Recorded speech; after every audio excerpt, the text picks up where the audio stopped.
So hello guys, అందరికీ రామ్ రామ్. నేను మీ సచిన్ వ్లాగర్ని. ఈ రోజు అయితే ఫన్నీగా చేయబోతున్నాను. ఎందుకంటే మా ఉన్నాడు ఒక బొమ్మరిది, ఆయన అయితే ప్రాంక్ చేద్దామన్నాడు. అప్పటికి వచ్చేసింది ఒక అమ్మ. ఆమె అయితే చాలా డేంజర్. తిడితే అసలు మామూలు తిట్టదు. ముంగట వెనక ఏం చూడదు. ఆమె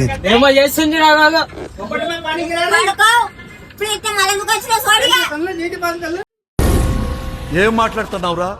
నరాలు కట్ అయిపోయింది.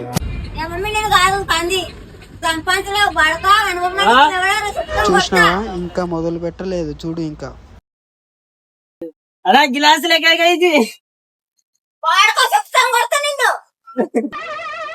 బాబా అన్న, ఇంకోసారి అన్న పిక్చర్ల గురించి వెంటనే కానీ లైవ్ లో ఇదే చూడటం. హాయ్, నా పెర్ఫార్మెన్స్ మీకు నచ్చినట్టయితే స్మాల్ బాస్ అని స్పేస్ ఇచ్చి పద్మశ్రీ PADMASRI అని టైప్ చేసి 5555 SMS చేయండి. Please vote for me.